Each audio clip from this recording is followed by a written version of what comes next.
살려주세요. 제발. 폭풍우가 몰아치는 밤바다였습니다. 파도에 휩쓸린 여자가 필사적으로 손을 뻗었죠. 누가 좀 도와주세요. 그런데 아무도 나서지 않았어요. 위험했거든요. 내가 간다. 낡은 작업복 차림의 청년이 바다로 뛰어들었습니다. 가까스로 여자를 끌어올렸죠. 괜찮으세요? 여자는 의식을 잃었어요. 그런데 그들은 몰랐습니다. 26년 전 그날 밤, 이 청년도 바로 이 바다에 떠내려왔다는 거리요. 오늘 이야기 시작하기 전에 구독과 좋아요와 함께 어디서 보고 계신지 댓글로 남겨주세요. 그럼 이야기 시작하겠습니다. 강원도 동해의 작은 어촌 마을, 새벽 4시였습니다.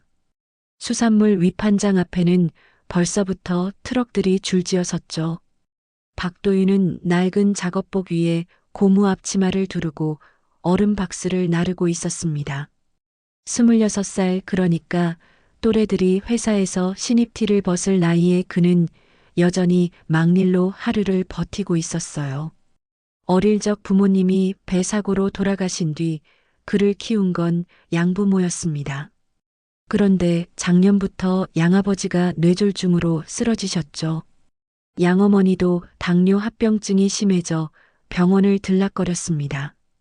의료비는 눈덩이처럼 불어났고 아무래도 도윤은 사채까지 손댈 수밖에 없었어요. 이날도 새벽 작업을 마친 그는 낡은 경차에 몸을 실었습니다. 대시보드 위에는 독촉장 몇 장이 구겨진 채 놓여 있었죠. 그래서 그는 한숨을 내쉬며 차를 몰았습니다. 다음 일터로 가는 길 라디오에서는 태풍 예보가 흘러나왔어요. 저녁 무렵부터 비바람이 거세졌습니다.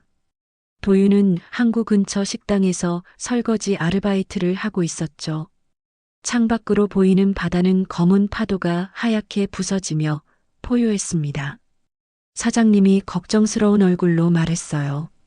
도윤아, 오늘은 일찍 들어가. 태풍이 세다더라. 괜찮습니다, 사장님. 조금만 더 하고 갈게요.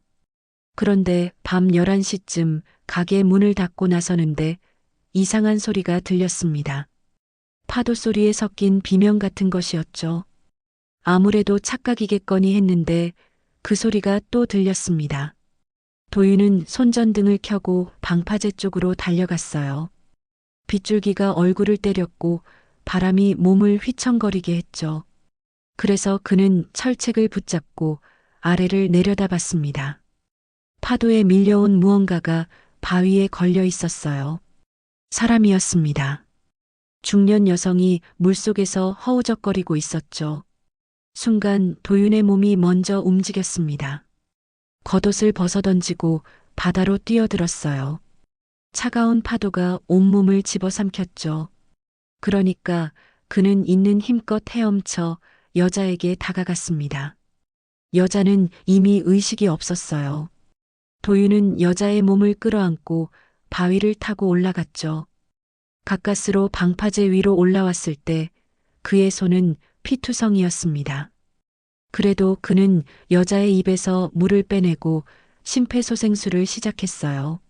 얼마 지나지 않아 여자가 물을 토해냈습니다. 도윤은 떨리는 손으로 119에 전화를 걸었죠. 그런데 여자의 옷에서 신분증도 핸드폰도 나오지 않았습니다. 아무것도 없었어요.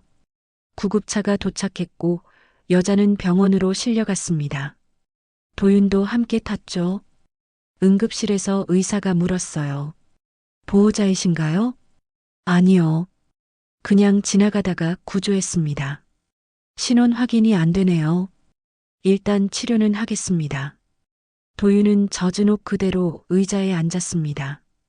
왜 뛰어들었을까요? 그는 스스로도 알 수 없었어요.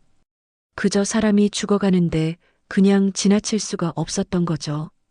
새벽녘 간호사가 나와 말했습니다. 의식은 돌아왔는데 기억을 못 하시네요. 도윤은 고개를 끄덕이고 병실로 들어갔어요. 여자는 창백한 얼굴로 천장을 바라보고 있었습니다. 그러니까 그날 밤 태풍이 몰고 온 건 단순한 조난자가 아니었던 거죠. 병원에서는 신원 확인이 안 된다며 경찰에 실종 신고 조회를 의뢰했습니다. 그런데 매칭되는 사람이 없었죠. 여자는 사흘 동안 입원했고 도윤은 매일 병원을 찾아갔어요. 퇴원 날 의사가 말했습니다. 기억상실증입니다. 외상 후 스트레스 장애일 수도 있고요. 시간이 지나면 돌아올 수도 있습니다. 그럼 어떻게 해야 하나요? 일단 안정을 취하셔야 합니다. 보호자가 필요한데요. 여자는 창밖을 바라보며 말했습니다. 제 이름도 모르겠어요. 아무것도 기억이 안 나요. 도윤은 한참을 망설이다 입을 열었죠. 일단 저희 집에 계시겠어요? 기억나실 때까지요. 여자가 고개를 돌렸습니다. 그 눈빛이 묘했어요. 감사함과 미안함이 섞인 표정이었죠. 폐를 끼치네요. 괜찮습니다. 그냥 지나칠 수가 없어서요. 도윤의 집은 마을 외곽의 낡은 단층 집이었습니다. 방 두 칸에 부엌이 전부였죠. 양아버지는 방에 누워 계셨고 양어머니는 부엌에서 저녁을 준비하고 계셨어요. 도윤이 여자를 데리고 들어서자 양어머니가 놀란 표정으로 물었습니다. 도윤아, 이분은 누구시니? 바다에서 구조한 분이세요. 기억을 잃으셔서 갈 곳이 없으시대요. 양어머니는 잠시 여자를 살폈습니다. 그러니까 여자도 정중하게 고개를 숙였죠. 폐를 끼쳐 죄송합니다. 기억이 돌아오는 대로 바로 나가겠습니다. 그 말투가 어딘가 달랐어요. 또박또박하면서도 품이 있는 억양이었죠. 양어머니는 고개를 끄덕이며 방을 내어줬습니다. 일단 들어오세요. 저녁 먹고 쉬셔야지요. 저녁 식탁에서 여자는 조용히 밥을 먹었습니다. 그런데 수저를 잡는 손가락, 밥그릇을 드는 자세가 평범하지 않았어요. 마치 고급 레스토랑에서 식사하듯 절제된 움직임이었죠. 도윤은 그걸 눈치챘지만 아무 말하지 않았습니다. 다음 날부터 소문이 퍼졌습니다. 마을 슈퍼 앞에서 아주머니들이 수군거렸죠. 박도윤이 여자를 집에 들였다며? 기억을 잃었다는데 진짜 그럴까? 요즘 사기꾼들 수법이 그렇잖아. 맞아. 불쌍한 척하다가 나중에 돈 뜯어가는 거지. 도윤이 수산물을 나르러 나갔을 때 동네 이장님이 말을 걸었습니다. 도윤아, 그 여자분 신원 확인됐어? 아직이요.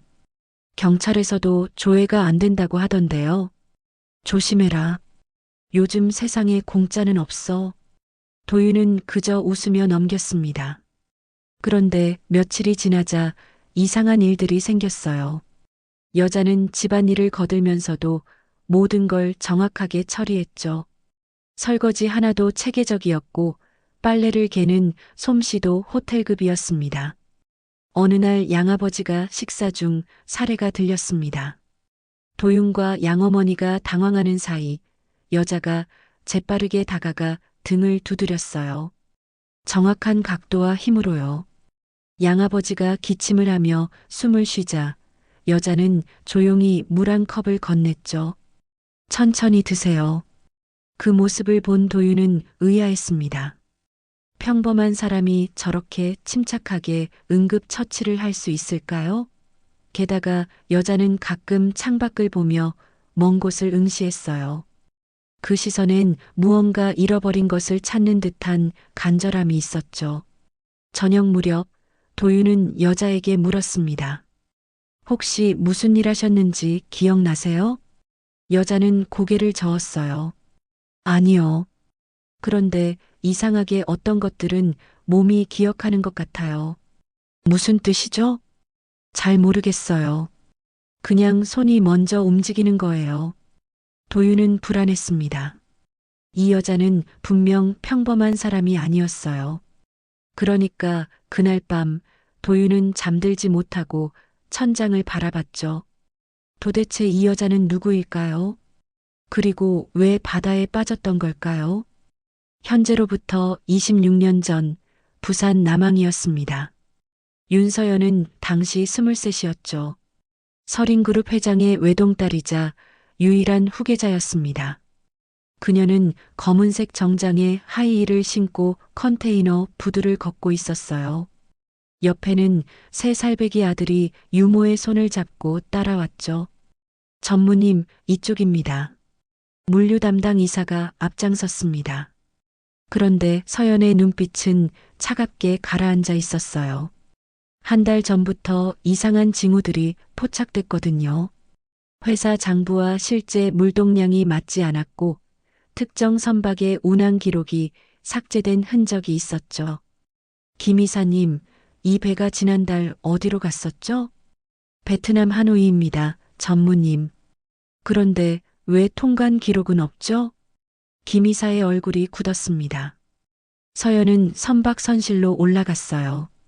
아들은 유모와 갑판에 남았죠. 선실한 서연은 서류들을 하나씩 펼쳐봤습니다. 그러니까 그 안에서 발견한 건 충격적이었어요. 이중 장부였습니다.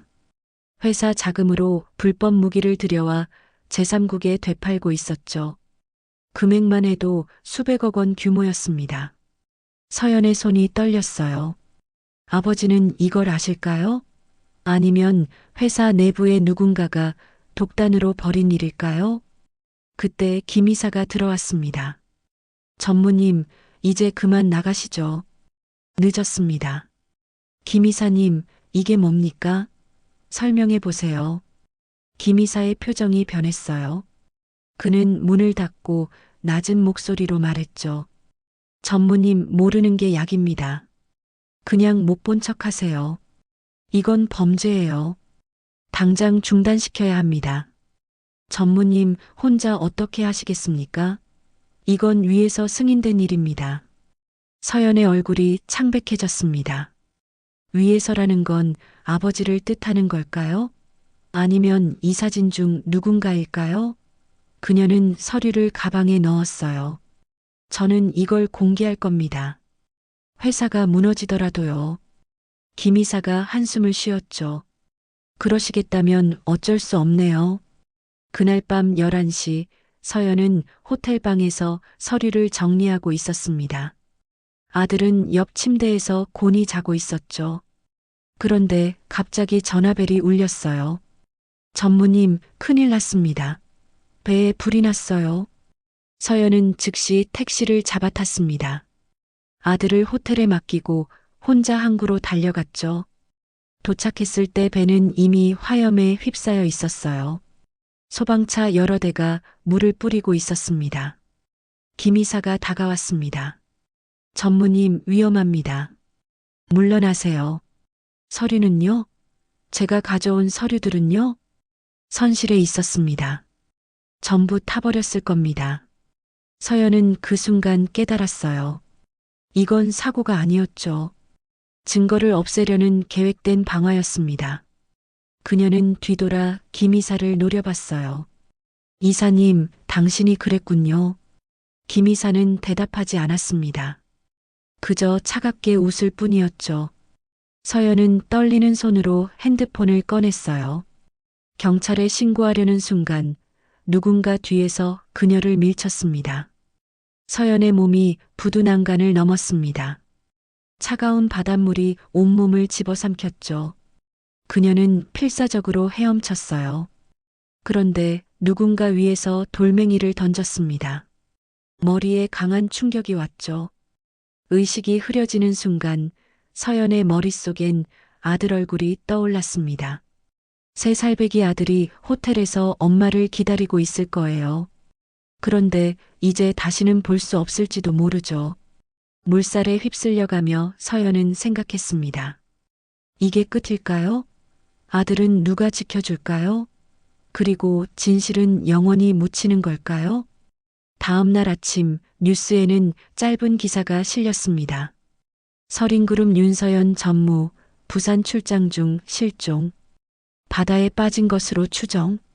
회사는 수색 작업을 벌였지만 시신은 발견되지 않았죠. 그리고 호텔에 홀로 남겨진 3살 아들은 경찰에 인계됐습니다. 신원을 알 수 없는 아이로 등록됐죠. 그 아이의 이름은 박도윤이었습니다. 불길이 선실을 집어삼켰습니다. 화약류가 폭발하며 배 전체가 흔들렸죠. 서연은 차가운 바닷물 속에서 의식을 되찾았어요. 머리가 지끈거렸고 눈앞이 흐릿했습니다. 그런데 그때였습니다. 물 위로 작은 그림자가 떠올랐어요.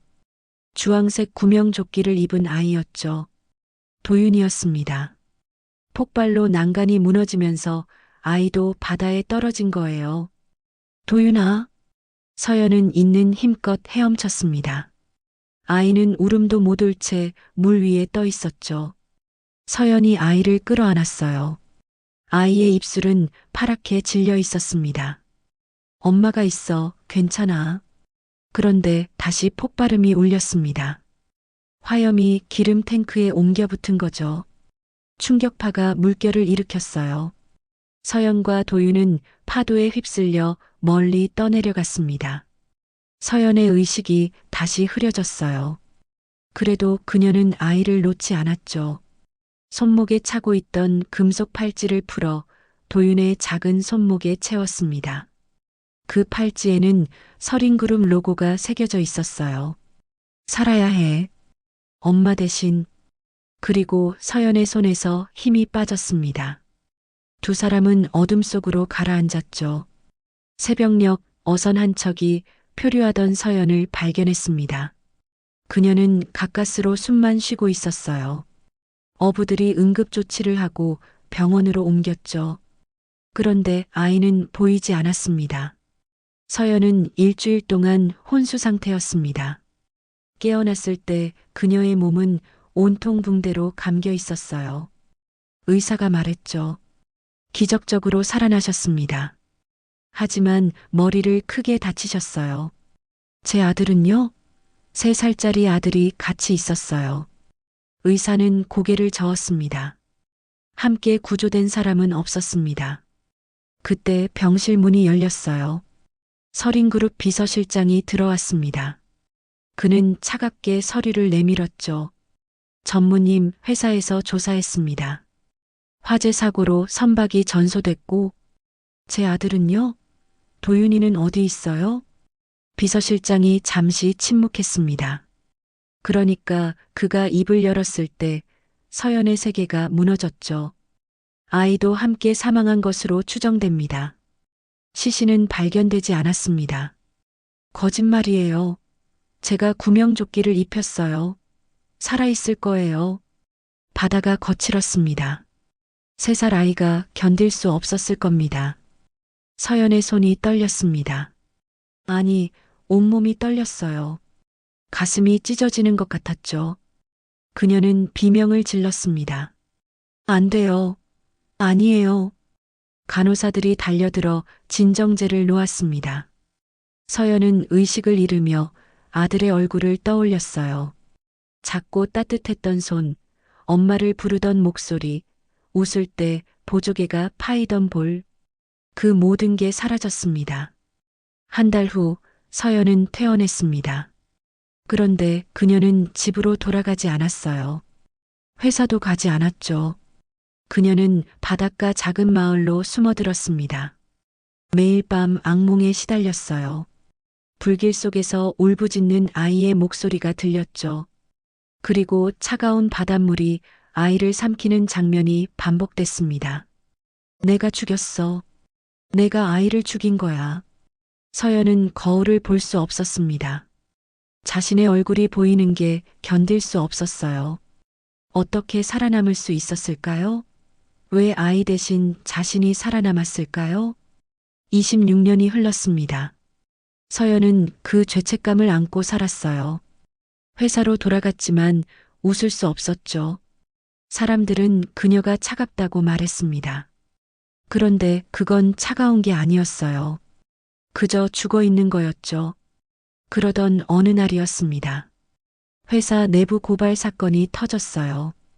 26년 전 그 불법 거래가 다시 수면 위로 떠올랐죠. 증거를 없애려는 세력이 움직였습니다.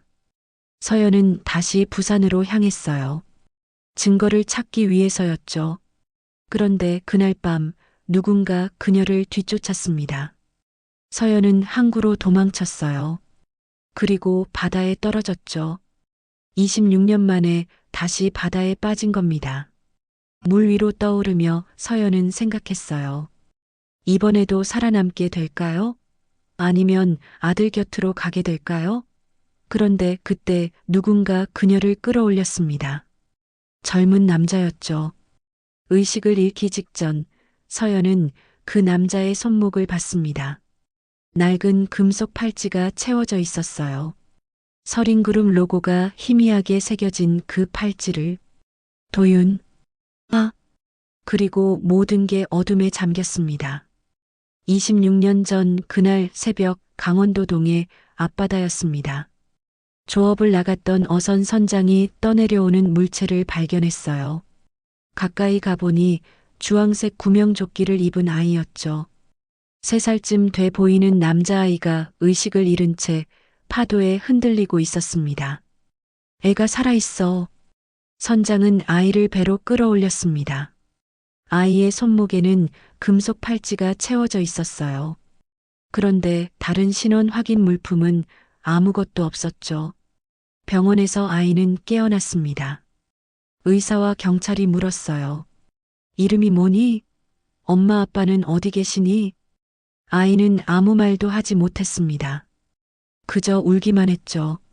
경찰은 실종 아동 명단을 뒤졌지만 일치하는 사례가 없었어요. 그러니까 아이는 신원불명으로 등록됐습니다. 고아원으로 보내졌습니다. 직원들이 임시로 이름을 지어줬어요. 박도윤이라고요. 아이는 팔찌를 꼭 쥐고 있었죠. 그걸 빼앗으려 하면 울음을 터뜨렸습니다. 입양 가정이 몇 번 왔습니다. 그런데 도윤은 낯을 심하게 가렸어요. 누가 안아주려 하면 몸을 떨었죠. 결국 입양은 성사되지 않았습니다. 도윤은 16살까지 고아원에서 자랐어요. 성인이 된 후에도 팔찌는 간직했습니다. 그게 유일한 과거의 흔적이었거든요. 도윤은 가끔 팔찌를 보며 생각했죠. 나는 누구일까요? 왜 바다에 떠 있었을까요? 그런데 현재로 돌아왔습니다. 서연이 도윤의 집에 머문 지 일주일째 되는 날이었어요. 도윤이 설거지를 하는데 팔찌가 물에 젖어 빛났습니다. 서연은 부엌 입구에 서 있었죠. 그녀의 시선이 팔찌에 고정됐습니다. 심장이 쿵 내려앉는 느낌이었어요. 손이 저릿했고 숨이 막혔죠. 서연은 한 걸음 다가갔습니다. 눈을 크게 뜨고 팔찌를 응시했어요. 그게 어디서? 도윤이 고개를 돌렸습니다. 이거요? 제가 어릴 때부터 차고 있던 건데요. 서연의 입술이 떨렸습니다. 머릿속에 파편처럼 이미지들이 스쳐 지나갔어요. 작은 손목, 주황색 구명조끼, 차가운 바닷물, 그리고 마지막 순간 채워준 팔찌. 도윤. 그 이름을 부르는 순간 서연의 다리에 힘이 풀렸습니다. 그녀는 그 자리에 주저앉았어요. 눈물이 흘러내렸죠. 기억이 완전히 돌아온 건 아니었습니다. 그런데 가슴 깊은 곳에서 무언가 울부짖고 있었어요. 이 아이였습니다. 26년 전 바다에서 잃어버린 아들, 죽었다고 믿었던 그 아이가 지금 눈앞에 서 있었죠. 2주가 지난 어느 날 오후였습니다. 마을 회관 앞에 검은색 SUV 세대가 멈춰 섰어요. 차에서 내린 사람들은 정장 차림의 중년 남성들이었죠. 선두에 선 남자가 서류 가방을 들고 회관으로 들어갔습니다. 이장님 계십니까? 마을 이장이 나왔어요. 남자는 명함을 건넸죠. 대성건설 이사 최민석입니다. 이 지역 개발건으로 왔습니다. 개발이요? 어촌 정비 사업입니다. 보상금 드리고 이주하시면 됩니다. 이장의 얼굴이 굳었습니다. 그런데 최 이사는 계약서를 펼쳐 보이며 말했어요. 이미 군청과 협의 완료됐습니다. 한 달 내 이주하셔야 합니다. 소문은 빠르게 퍼졌습니다. 도윤도 그 얘기를 들었죠. 그는 회관으로 달려갔어요. 안에서는 마을 사람들과 건설사 측이 대치하고 있었습니다. 보상금이 턱없이 적습니다. 우리가 어디 가서 삽니까? 최 이사가 냉소를 지었죠. 법적으로 문제없는 금액입니다. 거부하시면 강제 집행합니다. 도윤이 앞으로 나섰습니다. 계약서 좀 보여주세요. 최 이사가 도윤을 훑어봤어요. 낡은 작업복 차림의 젊은이였죠. 당신은 누군데? 저도 이 마을 사람입니다. 법률 전문가도 아니면서 뭘 본다고? 도윤이 계약서를 받아들었습니다. 그런데 최 이사가 그의 손목을 잡았어요. 힘껏 비틀었죠. 건방지게 굴지 마. 도윤의 팔찌가 햇빛에 반짝였습니다. 그 순간이었어요. 손 놓으세요. 차갑고 단호한 목소리가 울렸습니다. 서연이었죠. 그녀는 회관 뒤편에서 이 광경을 지켜보고 있었어요. 서연이 앞으로 걸어 나오자 사람들의 시선이 집중됐습니다. 최 이사가 서연을 보며 비웃었어요. 당신은 또 뭐요? 서연은 대답하지 않았습니다. 그저 도윤의 손목을 잡고 팔찌를 확인했죠. 서린그룹 로고가 선명했어요. 그 순간 서연의 머릿속에 모든 기억이 폭포처럼 쏟아졌습니다. 아들의 웃음소리, 작은 손을 잡고 걷던 기억, 불길 속에서 팔찌를 채워주던 순간, 그리고 26년간 품었던 죄책감. 서연의 눈에서 눈물이 흘러내렸어요. 그런데 그녀는 울지 않았죠. 고개를 들어 최 이사를 똑바로 봤습니다. 계약서 주십시오. 당신이 뭔데 끼어들어? 서린그룹 윤서연입니다. 회관 안이 술렁였습니다. 서린그룹이라면 국내 10대 기업이었죠. 최 이사의 얼굴이 굳어졌어요. 서연은 계약서를 꼼꼼히 읽었습니다. 그리고 말했죠. 이 계약은 무효입니다. 환경 영향평가 없이 진행됐고 주민 동의율도 법정 기준 미달입니다. 그게 무슨 민법 108조, 행정절차법 22조 위반입니다. 고발하면 사업 자체가 중단될 겁니다. 최 이사가 당황했어요. 서연의 말투와 눈빛이 평범한 사람이 아니었죠. 그녀는 계속 말했습니다. 지금 당장 철수하세요. 아니면 제가 직접 군청과 국토부에 연락하겠습니다. 최 이사는 이를 갈았습니다. 그런데 서연 앞에서는 어떤 협박도 통하지 않았어요. 결국 그는 서류를 챙겨 들고 나갔죠. 두고 보자고. 차들이 떠나자 마을 사람들이 환호했습니다. 그런데 서연은 그들을 보지 않았어요. 그저 도윤만 바라봤죠. 도윤이 물었습니다. 어떻게 그런 걸 다 아세요? 서연은 떨리는 손으로 도윤의 팔찌를 만졌어요. 도윤 씨, 당신 정말 이름이 박도윤입니까? 네, 그런데요. 언제부터 그 이름을 썼나요? 고아원에서 지어준 이름이에요. 26년 전에요. 서연의 입술이 떨렸습니다. 그녀는 도윤의 얼굴을 천천히 살폈죠. 눈매, 코, 입술. 모든 게 남편을 닮았어요. 당신이 그 아이였군요. 서울 강남구 서린그룹 본사 30층 대회의실이었습니다. 임시 주주총회가 소집됐어요. 최근 내부 고발로 26년 전 불법 거래 의혹이 재점화됐거든요.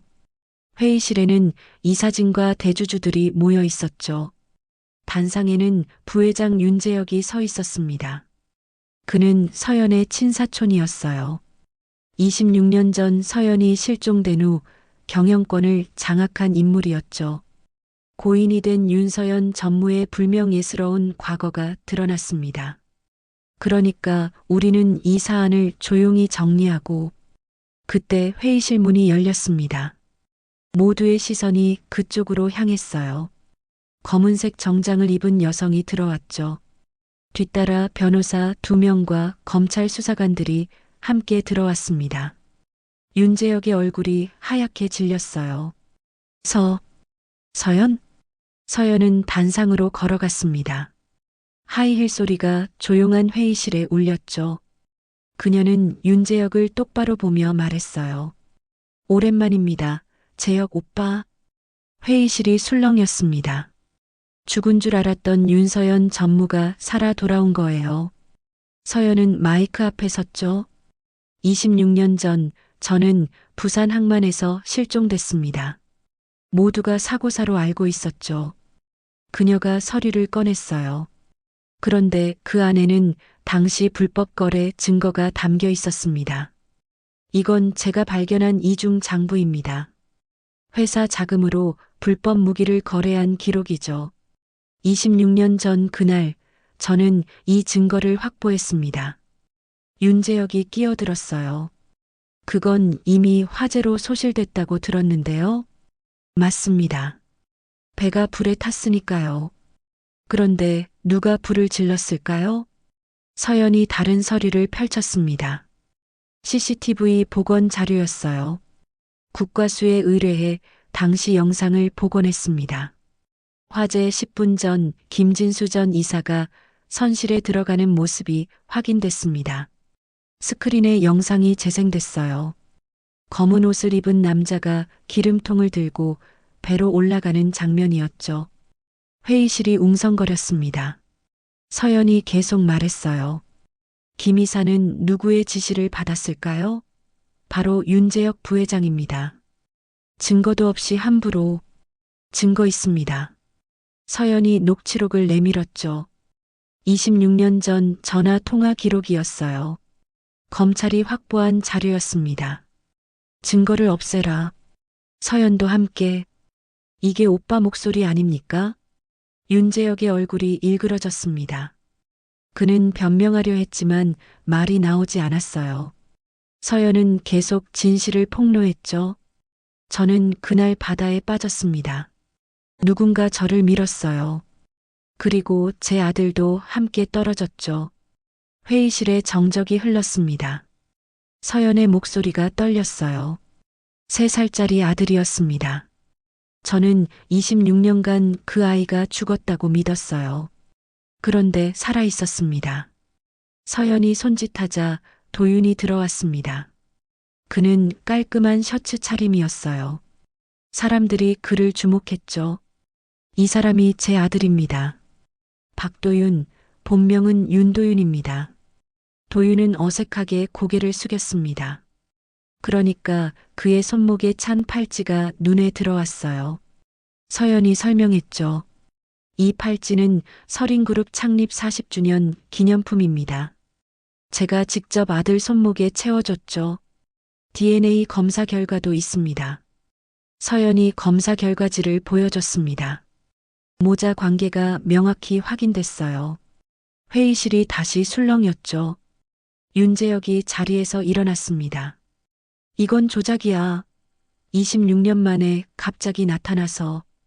그때 검찰 수사관이 앞으로 나왔어요.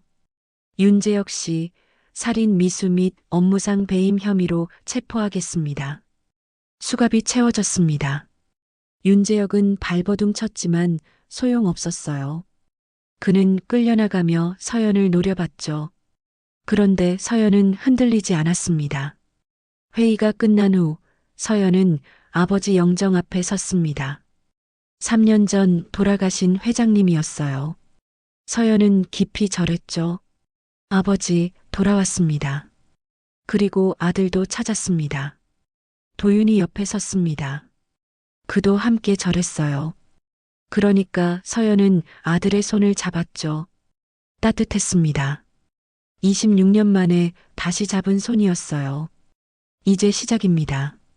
우리 함께 회사를 바로 세우겠습니다. 도윤이 고개를 끄덕였어요. 그는 여전히 모든 게 낯설었죠.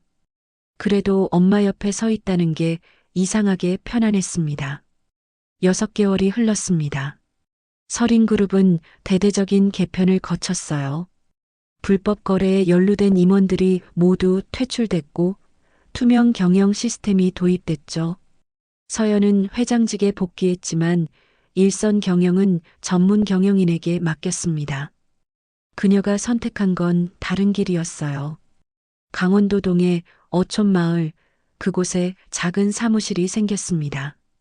서린 지역 재생센터라는 간판이 붙었죠.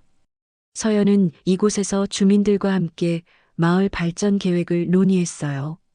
무리한 개발이 아니라 주민들이 주인인 지속 가능한 마을을 만들겠습니다. 회의 테이블에는 도윤도 함께 있었습니다. 그는 더 이상 막리를 하지 않았어요. 그런데 서울 본사로 가지도 않았죠. 도윤이 선택한 건 이곳이었습니다. 저는 이 마을에서 계속 살고 싶어요. 여기가 제 집이니까요. 서연은 아들을 바라봤습니다. 처음엔 서울로 데려가고 싶었어요. 그런데 도윤의 눈빛을 보고 마음을 바꿨죠. 아들은 이미 이곳에 뿌리를 내렸거든요. 그래, 내가 선택한 삶을 살아라. 도윤은 마을 청년회를 조직했습니다. 어촌 체험 프로그램을 만들고 수산물 직거래 플랫폼도 구축했어요. 서린그룹의 지원을 받았지만 운영은 주민들이 직접 했죠. 어느 토요일 오후였습니다. 서연과 도윤은 방파제를 걸었어요. 26년 전 그날 도윤이 서연을 구조했던 바로 그곳이었죠. 파도가 잔잔했습니다. 서연은 바다를 바라보며 말했어요. 여기서 내가 날 구해줬지. 기억하세요? 완전히는 아니야. 그런데 이상하게 이곳에 서면 마음이 편해. 도윤도 바다를 봤습니다. 그는 26년 만에 자신의 과거를 알게 됐어요. 재벌가의 아들이었고 엄마는 살아 있었죠. 모든 게 드라마 같았습니다. 저는 아직도 낯설어요. 재벌 아들이라는 게요. 그럼 그냥 도윤이로 살아. 윤도윤이든 박도윤이든 이름은 중요하지 않아. 그래도 하나는 바꾸고 싶어요. 서연이 고개를 돌렸어요. 도윤이 조심스럽게 말했죠. 부르는 것이요? 서연 씨라고 부르는 게 이상해서요. 뭐라고 부르고 싶은데? 도윤이 잠시 망설였습니다. 그리고 작게 말했어요. 엄마. 그 한마디가 서연의 가슴을 울렸습니다. 눈물이 핑 돌았어요. 26년 동안 듣지 못했던 말이었죠. 서연은 고개를 끄덕였습니다. 그래, 엄마다. 내 엄마야. 두 사람은 말없이 바다를 봤어요. 해가 지고 있었습니다. 주황빛 노을이 수평선을 물들였죠. 그러니까 서연이 도윤의 손을 잡았습니다. 따뜻했어요. 26년 전 그날 차가운 바닷물 속에서 놓쳤던 손이었죠. 이제 다시 잡았습니다. 이번에는 놓지 않을 거예요. 우리 저녁 먹으러 가자. 양할머니가 미역국 끓여주신대. 네, 엄마. 두 사람은 천천히 걸어갔습니다. 뒤편으로 마을 불빛이 하나둘 켜졌어요. 도윤의 손목에 찬 팔찌가 저녁 햇살에 반짝였죠. 피로 이어진 인연이었습니다. 그런데 삶으로 완성됐어요. 26년의 시간이 걸렸지만 결국 가족은 다시 만났죠. 그리고 그들은 알았습니다. 진짜 가족은 함께 있는 시간이 아니라 서로를 향한 마음으로 만들어진다는 거리요. 진짜 가족은 피로 증명되는 게 아니라 서로를 향한 마음으로 완성됩니다. 26년이 걸렸지만 결국 진실은 밝혀졌고 잃어버린 인연은 다시 만났죠. 여러분 곁에도 소중한 사람이 있다면 오늘 꼭 안부를 전해보세요. 작은 관심이 누군가의 삶을 바꿀 수 있습니다. 그럼 지금까지 비비스톤이었습니다. 구독, 좋아요 눌러주세요. 감사합니다.